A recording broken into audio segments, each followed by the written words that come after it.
Vocês estão... Só me confirme se vocês estão conseguindo acompanhar aí.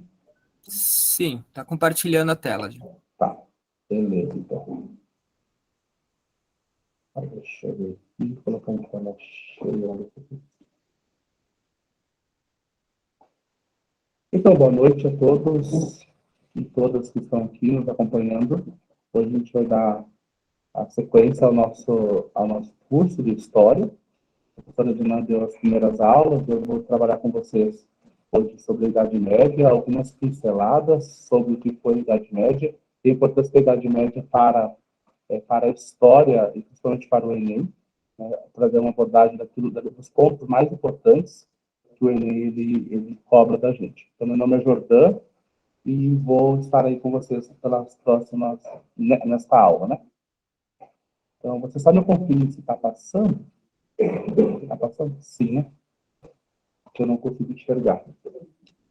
Então, meus queridos, a Idade Média foi um importante momento na história da humanidade que vai trazer para a gente essa grande mistura cultural que a gente vai ter ali no seio da Idade Média, principalmente o questionamento sobre a Idade Média. Né? Posterior, vai se questionar muitas práticas desse próprio período e trazendo a Idade Média como Idade das Trevas. Né? Há esse questionamento, depois a gente vai trabalhar um pouquinho. Então, é o período que inicia ali no século V e vai até o século XV. Inicia ali com o século após a queda do Império Romano do Ocidente e vai terminar lá com a conquista de Constantinopla pelos turcos otomanos. Então, nós vamos ter aí um importante movimento da organização social e econômica do povo da Europa neste momento, que vem através do sistema do feudalismo, né, que é um sistema muito próprio, que vai ser o pré-capitalismo das relações comerciais, e o renascimento cultural e urbano e comercial que vai acontecer a partir daí, formando uma nova classe social, que era a classe social da burguesia. Então, este é um cenário conturbado, de muitas crises, de muitas revoltas, de momentos difíceis para o povo que vive a Idade Média, porque a gente está vendo aí de um movimento de final do Império Romano e o início aí de uma nova forma de organização social. Então, a sociedade, neste momento, ela é completamente diferente daquela que foi organizada até então pelo Império Romano. Né? É uma sociedade extremamente hierárquica, ou seja, as posições sociais estão muito marcadas, são posições que não há como ter mobilidade social. Então, o feudo, que era a organização do feudalismo naquele momento, estava organizado a partir do senhor feudal, aí tinha o clero, entre o clero havia ainda a divisão do alto e do baixo clero, e os nobres, os guerreiros, e aí os servos. Então, esse poder político, que era o que gerenciava, neste momento, a organização social, ele era descentralizado. Né? Diferentemente do que nós tínhamos no período do Império Romano, agora há uma descentralização, mas continua ainda sem mobilidade social. Destaca-se aí o primeiro momento da grande influência da Igreja Católica e de como que ela influenciava e como ela era importante para a organização social daquele momento. Então, como eu tinha comentado no começo da nossa fala, muitos historiadores trouxeram para a questão da Idade das Trevas, aplicando a Idade como um momento de declínio da cultura, declínio da razão e tudo mais. Hoje se questiona isso, principalmente quando se olha para a Idade Média, depois de se olhar para a Idade Moderna, porque é uma questão que foi uma prática das pessoas naquele momento. Então, o misticismo estava muito marcado na Idade Média, principalmente pelo uso da igreja. Então, tinha a observação e o empirismo da Grécia Antiga e da filosofia grega, ela vai começar a ser substituída pelo misticismo religioso, pela ideia da prática da cura religiosa, como a gente pode observar aqui nessa imagem. A igreja assumindo esse controle da organização social. Então, durante todo esse tempo, os valores culturais que foram gerenciados neste importante momento, ele vai ser preservado até a atualidade, fazendo com que a Idade a Idade Média, principalmente a organização, influencie o nascimento do capitalismo e também, consequentemente, aí a gente tem o nascimento de novas relações comerciais que vão surgir com o capitalismo e as revoluções da idade moderna. Então, nós temos aí o reino carolíngio, né, esse mapa para vocês entenderem, porque, no final, quando o Império Romano começa a entrar em crise, começa a haver inúmeras invasões dos povos nórdicos, ou chamados povos bárbaros, né? Povos bárbaros porque, na cultura greco e romana, eles não tinham as mesmas tradições e também não tinham a mesma forma de organização que os gregos e romanos tinham naquele momento. Então, por isso que eles eram considerados bárbaros. Bárbaros no sentido de atrasado, no sentido de rude. Aí tem uma série interessante, quem gosta de olhar a série, os Vikings, né? Que consegue aí ter uma visão de como que esses povos são retratados. Então, o reino carolíngio foi um importante reino, principalmente que ele dá toda essa organização, a ideia do feudalismo nasce a partir da construção dessa nova forma de organização social e econômica. Tá? Então, nós temos aí os reinos dos bárbaros, o reino dos francos foi o mais importante, porque ele começa e dá início a este império carolíngio que vai trazer toda essa reestruturação. Novamente, a Igreja Católica esteve presente, porque a Igreja Católica consegue fazer com que eles se convertam à religião cristã e também fazendo com que isso dê a durabilidade deste império ali no seio do reino franco entre os carolíngios. Então, a gente tem ampliação dos poderes, principalmente com o apoio da Igreja e também das riquezas, porque a partir daí os francos foram para as conquistas e tiveram inúmeras conquistas territoriais. Com a morte de Clovis, o reino começou a passar por um monte de reformas administrativas, né? Principalmente as questões ligadas à própria administração.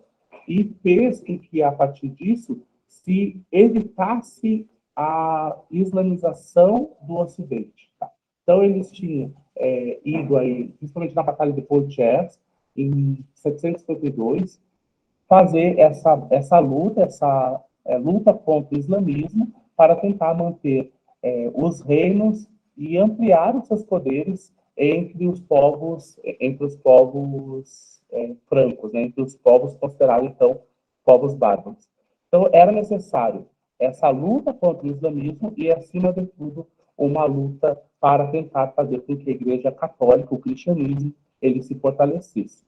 E aí, quando inicia a dinastia carolíngia, com Pepino, ou Breve, ele faz com que o avanço territorial aumente muito e faz com que também, logo em seguida, a gente tenha aí uma divisão do próprio reino, fazendo melhor para ajudar na administração e também fazer com que consiga se organizar socialmente o reino dos carolíngios. Tá? O reino começa a passar por diversas dificuldades, porque começa entre eles, entre os seus herdeiros ao trono, inúmeras brigas, inúmeras discussões. Isso vai levar a que o reino sofra com as questões de sucessão ao trono, fazendo também com que a igreja apoie que não seja dividida entre os três, mas que sim ficasse apenas um único herdeiro. Essas disputas levaram com que o Império Carolíngio fosse dividido em três, né? Então, a parte que fica com Carlos, a parte que fica com Lotário e também a parte que vai ficar com Luís. E essas disputas foram essenciais para a gente começar a entender o desaparecimento deste reino como importante Império Franco, como o último reino dos bárbaros, por um importante movimento que é o feudalismo, que vai começar a ganhar estruturação, porque agora vai se falar em grandes nobres proprietários de terra e o papel da igreja nessa exploração dessa massa trabalhadora, dessa massa que vivia no campo, principalmente que vivia entre a relação de suzerania e vassalagem, como foi a relação do feudalismo a partir de então. Então, é importante a gente entender que a queda do Império Carolíngio, ou a sua divisão entre três outros importantes impérios, ou três outras importantes partes, dá início, então, a essa hierarquia, a esses latifundiários que, com a ajuda da igreja, a igreja tem um papel fundamental neste momento, que é o papel de ratificar. A igreja era o cimento da sociedade, ela dava essa união social que era necessário naquele momento. Então, a igreja, que era muito dividida entre os que trabalham, os piores, os que governam, então a igreja vai fazer esse papel de apoiar essa nova relação de suzerania e vassalagem. Então, eu trouxe duas imagens de coroação, né? A primeira imagem faz o rei tendo o seu gesto de suzerania com o seu vassalo, com o apoio da igreja, e a segunda é a própria igreja fazendo a coroação do rei. Então, esse sistema feudal está diretamente relacionado com a Igreja Católica, e isso fez com que ele tivesse êxito por um bom período de tempo. Mas o que foi esse feudalismo? Então, foi esse sistema de produção que viveu aí na baixa e na alta Idade Média. Foi um sistema político, econômico, social, baseado no quê? Na exploração deste homem, dessa mulher camponesa, pelos grandes proprietários de terra, pelos senhores feudais. Eles adquiriam essa terra na base da suzerania e vassalagem. As relações deles eram entre suzerania e vassalagem, ou seja, relações de servidão. Este servo, ele não era escravo, ele era um servo, ele não estava preso à terra como escravo, mas ele tinha uma dívida que era uma dívida com o seu senhor, em troca de proteção, em troca de proteção, acima de tudo, contra as guerras, e um lugar geográfico para ele habitar, ele fazia o seu trabalho. Então, esses homens, proprietários de terra, eles ganhavam essa terra, ou em troca de uma homenagem, ou em troca de um prestígio, ou até mesmo tinha essa terra porque foi alguma conquista militar. E a Igreja Católica, ela tinha, então, esse domínio, né, que fazia com que essa sociedade, que era extremamente estratificada, uma sociedade estratificada é uma sociedade dividida em classes, e estamental porque ela não podia. Quem nascia servo era sempre servo, quem nascia senhor era sempre senhor.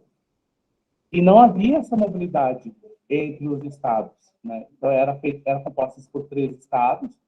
Então, era o membro do clero, que era clero, alto clero e baixo clero, a nobreza, que eram os senhores feudais, né, os donos proprietários de terra, e aí nós tínhamos o terceiro estado, que era formado pelos servos e pelo todo o trabalho de servidão que eles tinham na terra, de produção e tudo mais.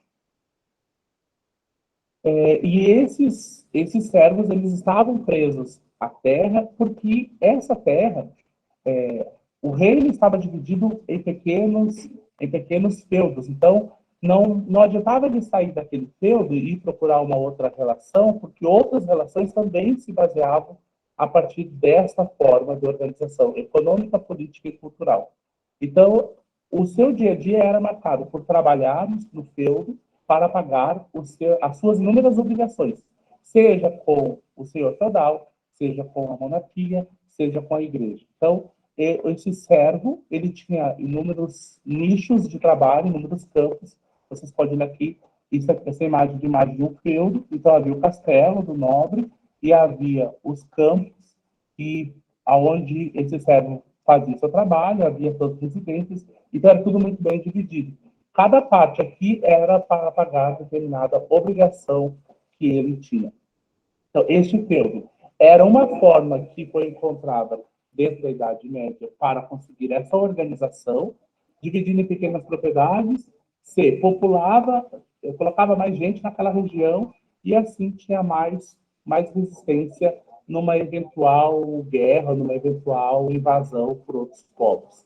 E isso também favorecia com que tudo que fosse necessário para a manutenção deste povo fosse produzido dentro daquele feudo. Então, não havia, neste momento, uma necessidade de troca comercial. Eles eram suficientes por si mesmos. Então, toda a troca que existisse entre os feudos acontecia de forma através do escambo, ou seja, mercadorias trocadas por mercadorias. A moeda era quase inexistente. Então, não havia necessidade da moeda porque não havia necessidade de comprar. Aí o sistema feudal ele começa a enfrentar algumas algumas crises que vai levar ao seu fim. A principal delas foi provocada pelas cruzadas. As cruzadas é um movimento feito pela igreja para tentar expulsar o islamismo do território, então uma guerra santa. E esse período de transformação que a Europa passará vai colocar em xeque esse sistema feudal. Pois, a partir do final do sistema feudal, a gente vai começar com o renascimento comercial e cultural, e urbano também. Então, a gente vai ter ali as novas relações comerciais, culturais, nascendo os burgos, nascendo uma nova classe social, como que vai nascer no final do feudalismo, que é a burguesia. Além das cruzadas, que vai trazer todo esse incentivo entre aspas, de renascimento, né? Renascimento para a Europa, vai ter as inúmeras epidemias de peste, a peste negra, as guerras que estavam acontecendo ali, aceleraram, então, esses processos de doença e de guerra, aceleraram essa mudança que aconteceria ali da idade do feudalismo para as relações comerciais da burguesia. Fazendo com que isso, então, essa atividade comercial levasse ao fortalecimento da monarquia e, consequentemente, dos Estados nacionais modernos, que é o que vai caracterizar ali mais para frente o absolutismo monárquico e a economia mercantilista, que vai trazer ali para a gente, logo em seguida, as grandes navegações marítimas, que vai fazer com que a gente chegue no novo mundo. Então, a crise do feudalismo vai passar por dois fatores importantes. O primeiro desses fatores é a questão das próprias cruzadas, a outra questão é a questão das guerras, das epidemias, que vai fazer com que o comércio se fortaleça e surja aí o absolutismo dos Estados nacionais. Não sei se vocês estão acompanhando, dê um sinalzinho aí para ver se está tudo certo, se está tudo ok. Tudo certo, professor. Beleza, obrigado. Então, a gente tem o sistema feudal como esse importante momento que a Europa passou, importante forma de organização, importante meio de organização social, econômico e político, que ele vai gerar uma descentralização da terra, vai trazer uma forma de organizar e de se proteger contra invasões, contra guerras, sendo autossuficiente, gerando relações de escambo, com a igreja tendo um papel essencial. Sociedade completamente estratificada, sem mobilidade social, mas que quando ele chegar no seu final, com as crises a partir das cruzadas e também das guerras e das epidemias, vai gerar um novo sistema econômico que vai ser marcado pelo nascimento de uma nova classe, que é a burguesia. Então, essas cruzadas, elas vão gerar esse renascimento comercial. Mas de que forma? Os homens e mulheres, algumas mulheres que iam para a cruzada, eles traziam para si instrumentos e equipamentos e objetos da cultura de Constantinopla, da cultura do Império Romano do Oriente. E é uma cultura que já vinha ali com bastante refinaria, seja nas formas de organização de manufatura, de artesanato, também de temperos. Isso fazia com que essa região fosse um novo eixo comercial para os europeus do Ocidente. Então, vai ter essa ligação do Ocidente com o Oriente, sendo uma principal rota comercial através do mar Mediterrâneo. Então, Constantinopla, não só Constantinopla, mas como Veneza, Pisa, Barcelona, elas vão ser um importante domínio econômico que a igreja vai conseguir dominar. E essas cruzadas tinham na sua base a tentativa de resgatar lugares sagrados que estavam, neste momento, sob o domínio dos islâmicos. Então, algumas concessões foram feitas para esses homens que lutaram nas cruzadas, em troca de algumas possibilidades de retomada de lugares sagrados, como a parte da Roma, como a parte ali da Palestina.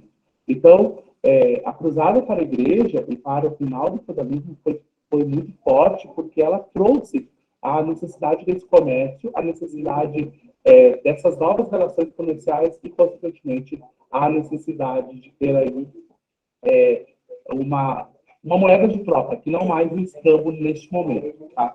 Então, nós vamos ter um importante movimento, que vai ser as cruzadas, e vão trazer aí inúmeras possibilidades de riqueza para os europeus que estavam, neste momento, atuando nas cruzadas.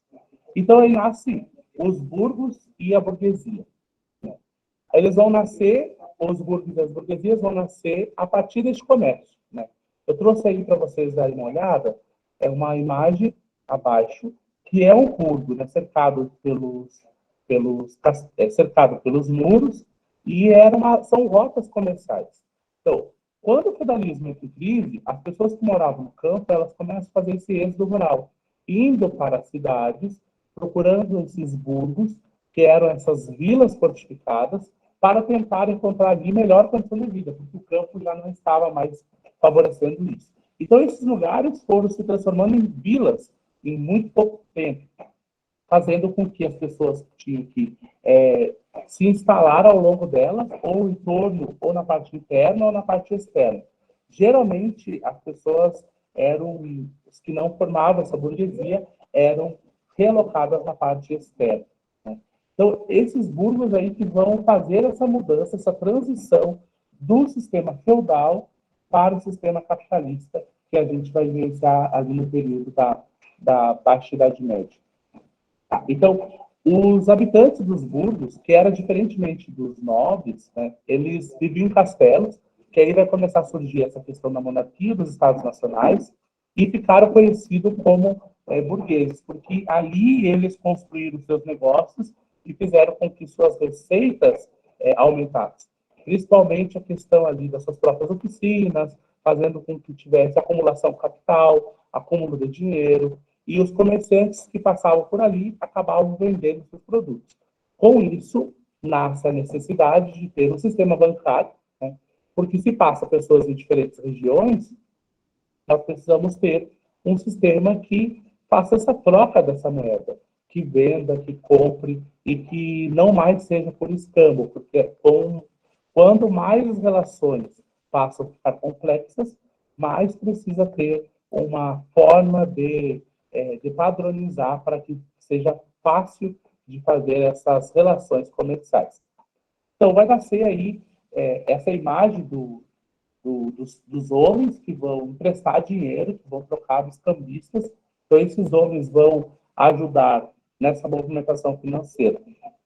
E aí o dinheiro passa a ter uma importância. O que antes no feudalismo era a troca de mercadoria, agora é o dinheiro em espécie.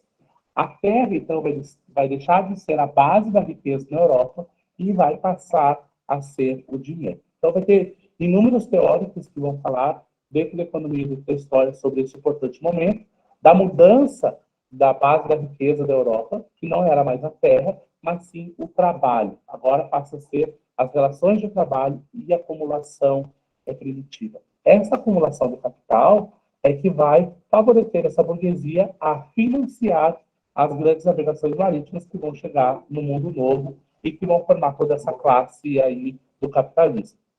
Então, os mercadores, as pessoas que tinham seus mercados, as suas bancas, suas oficinas, e os banqueiros estavam ficando cada vez mais ricos. E com isso, dinheiro trazia status social. E aí eles acabavam tendo que lutar por um poder que eles ainda não tinham, que era a questão política. E com isso, eles estavam emprestando dinheiro, né, em troca de favores políticos para os reis, e aí fazia com que esses senhores feudais tivessem nas inúmeras dívidas com esses homens, e aí sim tivesse que, porque as cruzadas deixaram muitos custos, e aí, como esses senhores feudais estavam endividados, faziam com que a burguesia tivesse seu papel essencial, que era de empréstimo e também de cobrança de juros para esses nobres, para esses senhores feudais que estavam endividados a partir ali das cruzadas que eles foram favorecendo.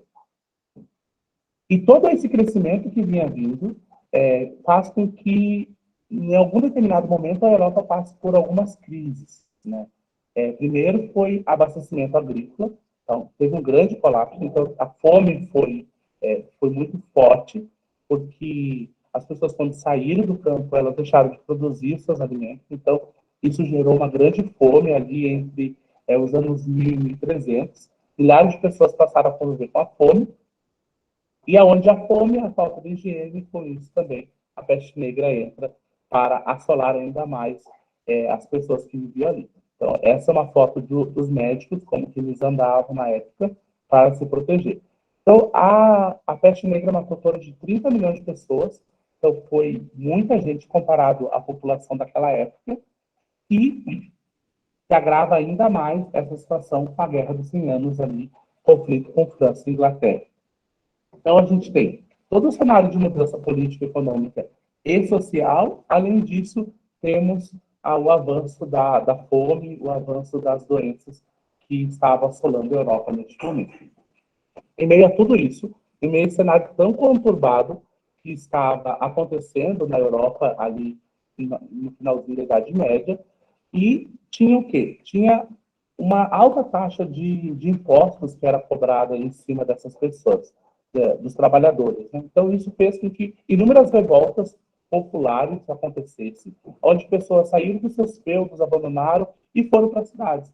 Essa migração em massa fez com que aumentasse ainda mais a crise de alimentos e também gerasse aí uma massa de trabalhadores assalariados que não tinham, que vinham do campo, mas que não tinham uma formação para e acabavam se submetendo a salários completamente baixos. Então, essa ascensão da burguesia, a expansão do comércio e o desaparecimento e o aparecimento dessa mão de obra assalariada formaram, então, o que a gente vai ter aí, os estados nacionais, que vão completamente destruir a estrutura feudal da Europa e vão instaurar aí uma nova ordem social, uma nova ordem comercial, que vai ser esse capitalismo. Então, o feudalismo entra em crise a partir das inúmeras mudanças comerciais, sociais, de saúde e também econômicas que a Europa passa a viver neste momento e dá início ao capitalismo comercial.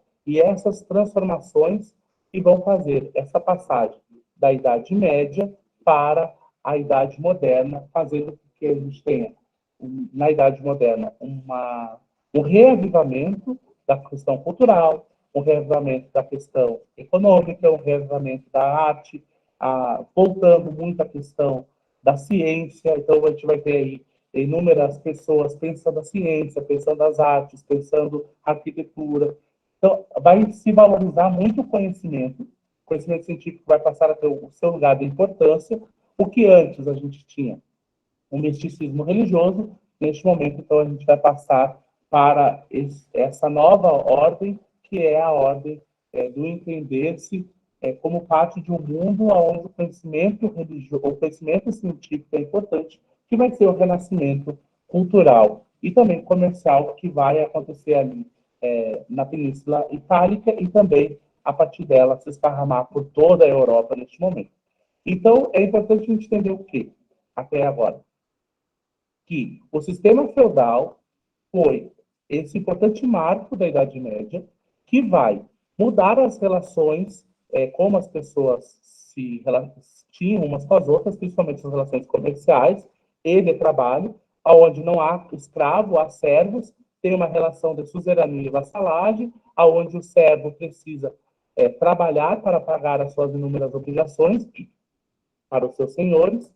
Isso vai vai entrar em crise quando se tem aí as cruzadas acontecendo, as cruzadas, então, esse movimento da tentativa de expulsar o islamismo dos lugares sagrados do cristianismo, e quando os homens que vão para as cruzadas têm contato com a cultura oriental, eles acabam bebendo dessa fonte e trazendo ali, então, fazendo uma nova rota comercial e trazendo essa questão cultural para o meio do feudalismo. Essa nova rota comercial vai trazer as pessoas do campo para a cidade, gerando uma crise de alimentos, fome, epidemias e guerras vai agravar ainda mais, e nasce, então, dentro dos burgos, a burguesia, uma nova classe, surge a classe salariada, essa burguesia, com a acumulação do dinheiro, vai se fortalecer, vai fazer com que as relações com os nobres seja uma relação de dependência econômica, então a burguesia vai emprestar dinheiro para os nobres que já estavam endividados com as cruzadas, os nobres ficam dependentes deles, e aí nasce, então, o capitalismo comercial, que é esse movimento, essa nova organização social e econômica que vai dar origem aí à Idade Moderna, transformando o mundo e a forma como a gente o concebe. Aí temos inúmeros teóricos do capitalismo neste momento, né, que vão falar sobre essa nova classe que surge, esse novo sistema econômico que surge, dando início à história moderna, Idade Moderna. Eu não sei se vocês têm alguma dúvida até agora, se vocês querem fazer algumas perguntas. Eu trouxe algumas questões também, eu não sei quanto tempo eu tenho, alguém podia colocar aqui no chat, eu não estou acompanhando, acho que até às 7h, até às 8h15, né, se eu não estou enganado. Eu estou na aula, eu estou na escola, então, se vocês ouvirem sinal de intervalo, é porque eu estou dentro da escola. Trouxe algumas questões que eu acho importante para a gente pensar de como o Enem cobra isso, né? Como o Enem traz a questão da Idade Média para a gente. Antes, não sei se alguém tem alguma pergunta, alguma dúvida. É tão difícil dar aula com computador, né? A princípio, aqui não, professor. Pelo chat aqui não. Mas qualquer Tá. coisa, até aviso. Beleza, então. Beleza. Então, o Enem de 2021. Tá? Então, o Enem bem recente aí. Está trazendo uma questão sobre o cristianismo, e depois vai ter o comando. Sempre que a gente faz, quando a gente olha para as provas de ciências humanas, a gente precisa olhar para a fonte. Por isso que eu deixei a fonte vermelha. A fonte vermelha é para nos chamar a atenção. Olhar para a fonte que a gente consegue ter uma noção. Quem é o autor, qual é o título do texto, qual é o comando da questão, que aí nós vamos conseguir entender e conseguir fazer com que a questão fique um pouco mais fácil. Às vezes, existem questões que você consegue responder a partir da fonte, somente com a fonte. Então, vamos lá. Enem 2021. Desde o século XII, que a cristandade ocidental era agitada pelo desafio lançado pela cultura profana. A dos romances de cavalaria, mas também a cultura folclórica dos camponeses, e igualmente a dos citadinos, de caráter mais jurídico.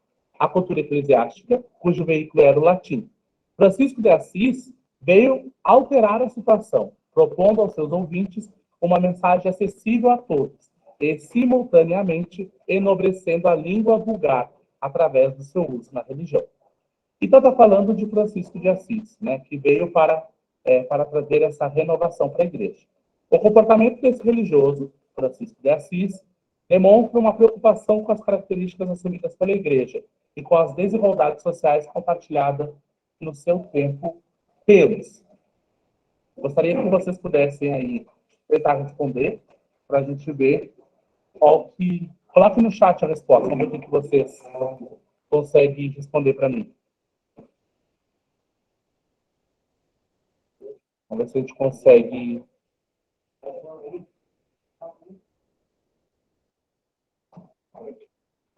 A gente precisa conhecer um pouco de quem foi Francisco de Assis, ele vai fazer aí uma crítica a essa igreja estrutural, ele vai trazer uma igreja mais aberta para a humanidade, ele vai fazer uma crítica a esses movimentos mais de origem mais estruturais da igreja, ele vai trazer essas questões mais próximas para a realidade do povo.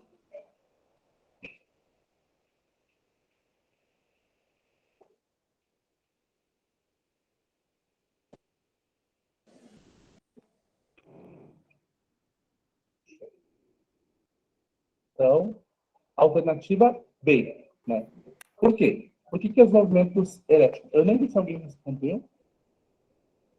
Vou dar uma olhadinha aqui no chat. A Letícia... Isso, a Letícia Isso é a respondeu. letra Isso aí, B. Letícia.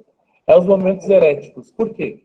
Por que os movimentos heréticos? Porque essas relações que vão ser assumidas por essa forma de pregar a palavra de Jesus para Francisco de Assis vai ser para criticar esses movimentos heréticos da heresia que estavam se fortalecendo ali no seio da Idade Média, trazendo aí a igreja como um importante veículo para fortalecer o poder real. Então, esses movimentos considerados por Francisco de Assis veio para fazer uma crítica a esses movimentos. Não é pelos senhores feudais, porque aí a gente já está falando de uma estrutura que não existe mais senhores feudais. Tá? Francisco de Assis viveu num tempo que os senhores feudais já tinham acabado, já era burguesia. Não era dos integrantes das cruzadas, porque a gente está falando dos integrantes de cruzadas como membros da própria igreja. Muitos deles bispos e também arcebispos que estavam nessa luta contra o islamismo. Também não é as corporações de ofício, porque as corporações de ofício eram aquelas associações feitas no começo da Idade Média entre trabalhadores de uma mesma profissão. Então, eles faziam essas corporações para defender, para tabelar preço e tudo mais. Então, não tem a ver com as corporações de ofícios. E as universidades medievais, elas não são contemporâneas a Francisco de Assis. Então, às vezes, a gente tem uma questão aí que é um pouco mais complexa, mas se você consegue eliminar algumas questões pela questão do tempo histórico, pela questão do contexto social, pela questão do que ela está pedindo, você consegue resolver a questão em pouco tempo e também fazer com que a questão seja aí acertada, né? Assertiva. Então, essa é uma questão de 2021. Se eu não estou enganado, essa questão foi colocada nos privados da liberdade. O Enem Digital de 2020. Tá. Constantinopla, aquela cidade vasta e esplêndida, com toda a sua riqueza, sua ativa população de mercadores e artesãos, seus cortesãos em seus mantos civis, e as grandes damas ricamente vestidas e adornadas, com seus séquitos de eunucos e escravos, despertaram nos cruzados um grande desdém, mesclado a um desconfortável sentimento de inferioridade. Então, essa é uma parte do texto, a primeira cruzada e a fundação do reino de Jerusalém. E aí pergunta, a reação dos europeus, quando defrontados com essa cidade, ocorreu em função das diferenças entre Oriente e Ocidente. Quanto ao quê? Eu estou falando que Constantinopla foi, quando chegaram lá em Constantinopla, viram uma Constantinopla muito rica, uma população muito forte, principalmente os artesãos, as mulheres muito bem vestidas, com eunucos. Eunucos eram os escravos que tinham a sua castração para acompanhar as damas e os próprios escravos. Então, um sentimento dava aqueles homens que estavam lá nas cruzadas um sentimento de inferioridade. Por que aconteceu isso? Por que a reação dos europeus, quando defrontados com essa cidade, ocorreu em função das diferenças entre o quê? Alguém consegue tentar responder?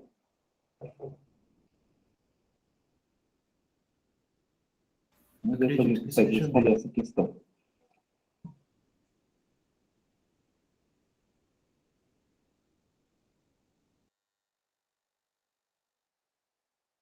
O pessoal tá indo na letra D. Letra D. Uhum. Vamos ver, então. Letra D. Vamos passar aqui. Então, essa relação, alternativa A. Então, a relação dos europeus, quando defrontados com essa cidade, ocorreu em função das diferenças entre Oriente e Ocidente, quanto aos ou às modos de organização e participação política. Não tem a ver com o modo de organização e participação política. Por quê? O modo de organização e a participação política de Constantinopla era muito próximo daquilo que Roma tinha. Então, Roma e Constantinopla, com relação à sua organização, era muito próxima, com algumas mudanças. O que muda não é com relação a isso. Aos níveis de disciplina e poderio bélico do exército, não tem a ver com níveis de disciplina. Por quê? Até mesmo o texto está trazendo isso. Não tem a ver com a questão de exército, tem a ver com uma questão cultural ali. A letra C, representações e práticas da devoção politeísta. A gente lembra que o Império Romano do Oriente ficou marcado pela Igreja Ortodoxa. A Igreja Ortodoxa é marcada por um monoteísmo cristão, que é uma forma ortodoxia de entender a fé cristã. É uma forma muito mais tradicional do que a própria Igreja Romana. A alternativa D, dinâmicas econômicas e culturais da vida urbana. Quem marcou essa está certo. Por quê? Tem a ver com o dinheiro. As pessoas estavam mais ricas. Por isso que elas se vestiam melhor. Por isso que elas tinham eunucos e escravos. E também tem a ver com uma questão cultural. A gente lembra que em Constantinopla, a arte, a pintura estava mais sofisticada. A forma o traço da pintura estava mais sofisticado. Não tinha imagens, tinha pinturas sacras. As pinturas sacras, elas eram organizadas a partir de uma tinta, muitas vezes, essa tinta era com a sua base em ouro. Então, tem a ver com a condição econômica e cultural deste povo que estava em Constantinopla, que vai ser aí destruída após a invasão dos turcos otomanos. Formas de individualização e desenvolvimento pessoal, também não tem a ver com individualização, e sim com coletividade, com as dinâmicas econômicas da coletividade, da sociedade como um todo. Vou tomar uma água porque a garganta vai secando. Então, assim, é uma questão que ela traz aí a sua complexidade, que é uma questão que exige da gente um pouco mais de conhecimento, mas não é uma questão tão difícil, a ponto da gente não conseguir entendê-la. É importante a gente ter e conseguir aí essa compreensão de que, para as ciências humanas, para além de datas, é necessário a gente entender movimentos, é necessário a gente entender relações, como que as relações comerciais, econômicas, sociais, culturais aconteciam dentro daquela sociedade que a gente está aí estudando. Então, é importante a gente fazer toda essa compreensão. Certo? Então, vamos ver aqui, dinâmicas econômicas e culturais da vida urbana. Enem de 2015. Então, vamos lá.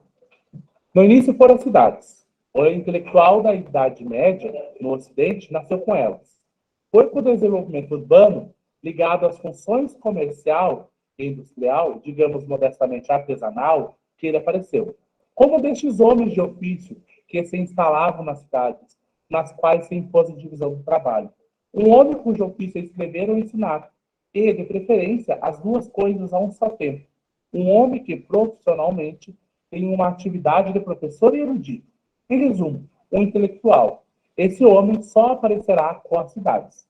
É um texto do historiador Legoff, Os Intelectuais da Idade Média, e pergunta, o comando da questão é o seguinte: o surgimento da categoria mencionada no período em destaque no texto evidencia o quê? Está evidenciando aqui. Está falando do quê? Dessa mudança social que aconteceu nas cidades após essa divisão do trabalho. E aí? Vocês marcariam o quê? 1 minutinho, 2 minutinhos para a gente responder essa questão.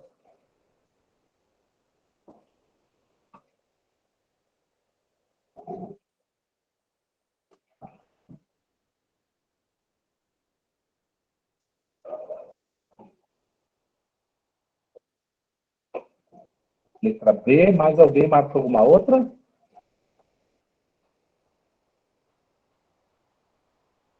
A Letícia, letra B. Ana Júlia, letra B. Ana Júlia e a Letícia estão quase que gabaritando tudo, né? Podia abrir a câmera para ver quem são vocês, para a gente ter uma interaçãozinha aqui um pouco. Mais alguém, letra B? Então, vamos lá. O surgimento, então, dessa categoria, que é deste homem erudito, intelectual, vamos pensar assim, a erudição só vai acontecer a partir da possibilidade desse indivíduo de ter tempo para conseguir escrever, ensinar, o homem que era um professor, que vai trazer para as cidades não mais aquela brutalidade do trabalho rural, mas agora a intelectualidade do homem moderno. Então, esse indivíduo só vai nascer porque houve aí, na Idade Média, neste momento, neste período, o desenvolvimento das cidades e, consequentemente, uma divisão do trabalho. A gente vai ter aí essa divisão do trabalho marcando a sociedade. Então, a partir de então, cada um vai precisar se profissionalizar em uma determinada área, porque agora não cabe mais a uma pessoa saber fazer tudo, porque agora as cidades têm essas relações comerciais e, por isso, elas precisam ter trabalhadores profissionais que consigam atender a demandas específicas. Então, este homem erudito só vai ter tempo porque ele não vai precisar mais fazer a sua plantação de alimentos. Ele vai ter possibilidade de comprar o seu alimento. Ele não vai precisar mais fazer os seus instrumentos de trabalho. Ele vai ter o seu instrumento feito por alguém. Então, a divisão do trabalho e o desenvolvimento, principalmente o desenvolvimento cultural das cidades, vai fazer com que este homem aí surja como um grande erudito. Por que as outras questões estão erradas? Alternativa A, o apoio dado pela igreja ao trabalho abstrato. Não, a igreja tinha ali os seus copistas, os monges copistas que ficavam dentro da igreja copiando, mas a igreja não trazia esse apoio ao trabalho abstrato. Muito pelo contrário, a igreja trazia o trabalho braçal. Quanto mais braçal, mais digno era. Porque a igreja queria a sua contribuição, o seu dízimo. E o dízimo, neste momento, até então, desde o feudalismo, só vinha pelo trabalho braçal. Então, a igreja apoiava muito o trabalho, não o trabalho abstrato, mas o trabalho braçal. A C, importância organizacional das corporações de ofício. E essa questão traz uma coisa muito importante, porque, às vezes, no Enem, a gente olha para uma questão e vai ver que tem duas alternativas que podem estar certas, como essa alternativa C. As corporações de ofício tinham uma importância organizacional. Eram importantes organizações para organizar todas as relações de trabalho das categorias. Sim, mas elas não estavam ali neste contexto, porque as corporações de ofício não valorizavam, não tinha questão de intelectualidade, ou seja, a valorização do intelecto, do ensino. Então, isso não era uma questão importante para as corporações de ofício. Quando a gente olha uma questão do Enem, a gente tem que perceber o que a questão está pedindo, porque está dizendo assim, o surgimento da categoria mencionada no período em destaque no texto, então eu estou falando ao texto, não estou falando na idade como um todo. Então eu tenho que ficar preso ao que o texto está pedindo. E o texto está falando de divisão do trabalho, até de forma explícita, né? E deixa eu ver aqui, onde que eu vi de forma explícita. Bom, essa divisão do trabalho aqui, ó. Instalado na cidade nas quais se impôs a divisão do trabalho. Então, a C está correta, mas está no contexto da questão errada. Então, ela não está correta para essa questão. Progressiva expansão da educação escolar. A educação escolar não estava em progressiva expansão, ainda se tinha um longo caminho pela frente, então essa não é uma questão alternativa correta. O acúmulo de trabalho dos professores eruditos. Não tem nada a ver com esse acúmulo de trabalho, tá? Os eruditos estavam surgindo aí com uma nova, digamos, entre aspas, muitas aspas, com uma nova classe, e não necessariamente com um novo, com acúmulo de trabalho. Então, percebam, às vezes a gente vai ter aí uma alternativa que pode ser, caberia, mas se a gente olhar com bastante atenção aquilo que a gente está se propondo, aquilo que a gente está, o texto está nos falando, a gente vai perceber que, às vezes, a alternativa está errada com relação ao texto. Essa outra questão é também de 2015, e ela é muito fácil, no contexto das questões de ciências humanas, e fáceis, que eu gostaria que vocês pudessem prestar atenção, porque ela tem uma imagem que vai ilustrar ela, e a imagem vai nos dar a resposta. Tá? Então, às vezes, quando a gente não consegue a resposta pela fonte, às vezes tem uma imagem que a gente consegue marcar pela resposta. Vamos lá. Enem 2015. Os calendários são fontes históricas importantes, na medida em que expressa a concepção do tempo das sociedades.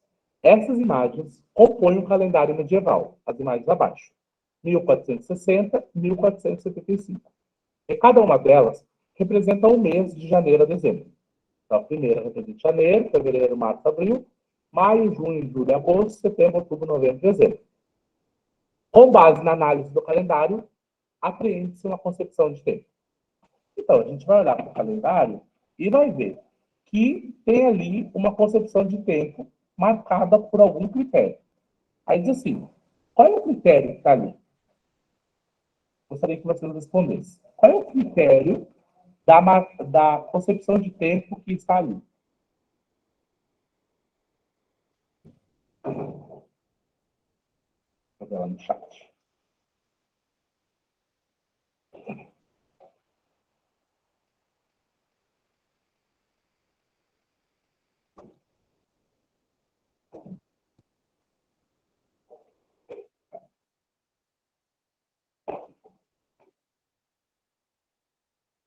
olha só, a galera indo na alternativa D, né? Então vamos lá. A gente tem aí, sim, a alternativa D. Por quê? Porque a gente tem, principalmente nas sociedades mais primitivas, e até assim, a gente que convive aí com o pessoal do campo, no interior, ainda hoje, claro que não o tempo em si é marcado por questões naturais, né, questões cíclicas, questões naturais das estações do ano. O tempo não é marcado, mas, por exemplo, há muitos conhecimentos antigos de dizer determinada semente se planta depois de tal lua. Então, este conhecimento era muito importante, principalmente nesse tempo. Por quê? Porque eles não tinham conhecimento científico formalizado. Então, não era a questão cíclica, marcada pelo mito arcaico do eterno retorno, porque ali não está falando disso, está falando muito pelo contrário. A gente consegue ver pela vegetação, pela forma como as pessoas estão organizadas, que a vegetação vai mudando de imagem para outra, ela muda. A B, humanista, controle das horas por atividades, parte do trabalhador. Se eu consigo entender que essa imagem é do século XV, eu sei que ainda não tem essa questão das horas. Tá? Eu sei que ainda essa questão das horas não está formalizada. Escatológica, uma visão religiosa sobre o trabalho. Nenhum momento está falando ali de Deus ou de perspectiva de futuro. Não é isso que está trazendo essa imagem, muito pelo contrário, está falando do trabalho braçal. B, natural, expressa pelo trabalho realizado de acordo com as estações do ano, que é a alternativa correta, porque é o que está mostrando ali, que as estações do ano estão completamente marcadas pelas imagens, e é uma questão natural, não é uma questão que eles precisam de muito conhecimento para perceber. Romântica, definida por uma visão bucólica da sociedade.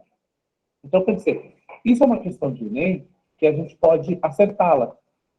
É necessário que a gente acerte, porque ela precisa de uma boa interpretação da leitura de imagem, uma leitura imagética, e também precisa eu ter atenção no que a questão está me comandando, no comando da questão. Eu consigo ter essa compreensão, eu consigo acertar essa alternativa. E aí nós temos a questão dos privados de liberdade também, de 2009. Novas duas imagens. Essa também é uma outra questão para a gente acertar assim, dando risada. As imagens nas figuras a seguir ilustram organizações produtivas de duas sociedades do passado. Quais são elas?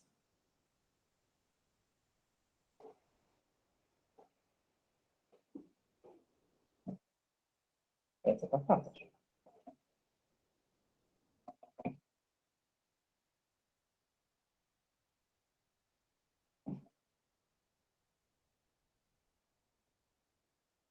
A professora Edna deve ter trabalhado no Egito Antigo na aula passada, então essa aí vocês já mataram. Quem estava na aula dele e agora? Qual que vocês marcariam? Letra E. Uhum. Letra E. Então vamos lá. Exatamente, né, gente? A alternativa letra E. Por quê? A gente está falando aqui. A primeira imagem é do feudalismo, tá? A gente está falando daquela imagem do feudo, do castelo ao fundo, dos campos e de produção. Cada campo era para determinada obrigação que aquele servo tinha. Então tinha o campo da igreja, tinha o campo do nobre, tinha o campo que era reservado à própria manutenção da vida ali da sociedade. Uma relação que não era uma relação comercial, era uma relação de subsistência. E a segunda imagem está falando dessa agricultura familiar do Antigo Egito. Então, é uma agricultura familiar rudimentar, né, como é expressa ali numa imagem, numa pintura, e também como que eu sei do Antigo Egito pela forma da grafia, né, pela forma como o traçado egípcio vem aí aparecer para nós. Então, por que as outras estão erradas? O agrarismo romano e o escravismo grego. Eu não estou trazendo aqui nada do Império Romano. Aqui o Império Romano ele já passou. Então não é Império Romano. É uma imagem característica do feudalismo. A B, pecuária romana e agricultura escravista grega. Então eu não estou falando da pecuária romana novamente, né? Já numa perspectiva de feudalismo. A maquinofatura medieval é pecuária da antiguidade, a C. Não é maquinofatura porque a gente não tem a indústria ainda desenvolvida. A gente vai ter a indústria lá na Revolução Industrial. A B, a agricultura escravista romana e o feudalismo medieval. A gente poderia se confundir nessa alternativa, se não estivesse prestando atenção, com o feudalismo ali, e aí acabava marcando. Mas quando eu penso na agricultura escravista romana, não é a primeira figura, né? Porque estou pedindo o que essas imagens ilustram. E eu estou pedindo, lógico, que é respectivamente, ou seja, a primeira e a segunda. É importante a gente estar atento, porque quando a gente chegar numa questão dessas, é uma questão fácil, só que a gente já vai estar cansado na hora da prova. A gente já vai estar focado na prova e já vai estar passado muita leitura, muito tempo. E às vezes você pode, por um descuido, marcar uma questão fácil dessa, marcar errado. Mas não é porque você não sabe, é porque você cansou, você está com a sua vista já viciada. Então é muito importante, gente, aí fica como dica, você ter alguns momentos na prova para ir ao banheiro, por exemplo. Pede para ir ao banheiro, sair da prova, olhar para uma outra realidade, porque isso vai ajudar vocês a voltar com mais atenção para a prova. É claro e notório que a nossa atenção ela dura ali entre 45 minutos a 1 hora. Então, se vocês conseguirem se organizar para saírem em alguns momentos da prova, isso vai auxiliar muito vocês no retorno. Ah, você vai dizer, mas eu vou perder 5 minutos. Sim, mas você ganha qualidade de tempo depois. Porque não adianta você ficar ali cansado lendo uma questão se você já está com a sua forma de interpretar cansado. Eu trouxe uma última questão. O nosso tempo acho que já está quase acabando, não sei, mas vamos trabalhar essa outra questão. Essa outra questão é um pouco mais complexa, tá? Mas vamos lá. A peste negra dizimou boa parte da população europeia, com efeito sobre o crescimento das cidades. O conhecimento médico da época não foi suficiente para conter a epidemia. Na cidade de Siena, Agnolo de Tura escreveu: as pessoas morriam a centenas, de dia e de noite, e todas eram jogadas em fossas cobertas com terra.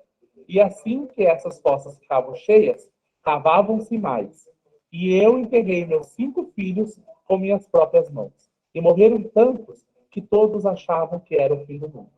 Então, está falando ali da peste negra, né? Que foi um desastre, e a gente sabe o que é aí passar por uma epidemia. Né? Nós estamos ainda dentro do contexto da epidemia, então a gente sabe o que é passar por uma epidemia, né? Então, fica um pouco, infelizmente, fica um pouco mais claro para nós entender essa escrita. Então, o texto é do próprio Agnolo de Tura, tá? É um texto que foi publicado aí com adaptações. O testemunho de Agnolo de Tura, um sobrevivente da peste negra, que assolou a Europa durante parte do século XIV, sugere que... O que sugere essa questão? O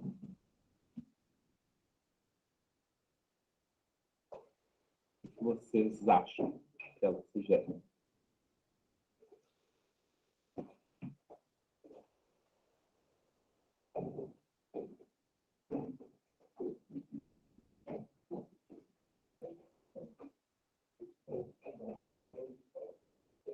O Thiago, letra A. Ana Júlia, letra A. E mais. Porque eu estou falando do testemunho dele, né? Eu não estou falando da peste em si. Estou falando ali, do testemunho de Agnolo de Tura. Assolou a Europa. Sugere. O que esse testemunho sugere?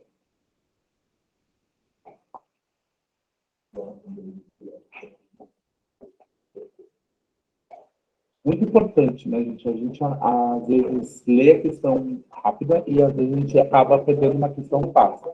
Tá? Então, eu não estou querendo saber exatamente o que foi a peste negra. Eu estou querendo saber o que o testemunho desse sujeito está falando para mim. Então, ele está falando o que exatamente? Ele está falando que esse flagelo da peste negra foi acessado ao fim dos tempos. Olha aqui, ó. E morreram tantos que todos achavam que era o fim do mundo. Por quê? Porque era um desespero tão grande daquelas pessoas, e aí o nosso poder de imaginação pode ir até lá e imaginar. Morreram tantas pessoas de dia e de noite, todas eram jogadas em fossas abertas. E assim que as fossas ficavam cheias, cavavam-se mais. Então, se eu olhar para esse testemunho, eu vou olhar as alternativas, iniciando de baixo para cima. A letra E. O drama vivido pelos sobreviventes era causado pelo fato de os cadáveres não serem enterrados. Não, o drama não era por isso. O drama era porque as pessoas estavam morrendo. Então não era porque os cadáveres não eram enterrados. É porque pessoas morriam. A D. Houve substancial queda demográfica na Europa no período anterior à peste. Houve queda demográfica na Europa? Sim, mas não foi no período anterior. Foi no período posterior. Tá? E também o testemunho não está falando disso.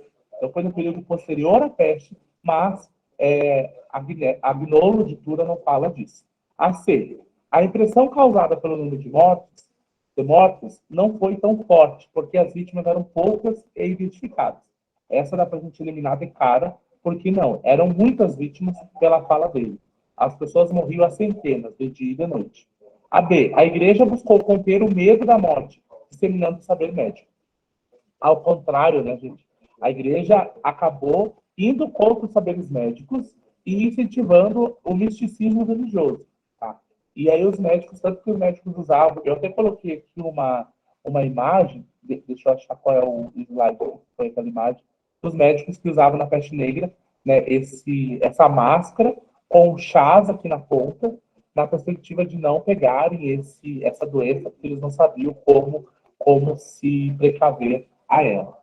Então, o flagelo da peste negra foi associado com o fim dos tempos. Então, é um importante momento que a gente tem aí da história da humanidade, que é cobrado de forma não tão específica com relação a datas. Às vezes a gente não gosta tanto da história, porque fica preso às datas, mas a história do Enem e a história também agora desse novo modelo, ela está presa a movimentos, a fatos, a grandes eventos e pequenos eventos, e como isso aconteceu. Então é importante vocês entenderem a movimentação. Lógico que isso é o básico, né, meus queridos e minhas queridas. Não tem como a gente fazer um pouco mais profundo aqui, porque é 1 hora, eu acho que eu já até estourei o meu prazo, 1 hora e pouquinho. Mas estamos aí, eu estou no grupo lá também, vou enviar esse PDF no grupo, e a gente vai conversando, vamos tirando dúvidas, vou, de repente, preparar algumas questões para colocar lá na história, né? De repente, a gente podia preparar algumas coisinhas assim para que vocês possam ir treinando. É isso? Beleza, professor. Valeu pela aula. Uns dias a gente volta com história aí, acho que lá em outubro. Ótimo. Não sei qual é a aula agora, os meninos estão aí. Sou eu.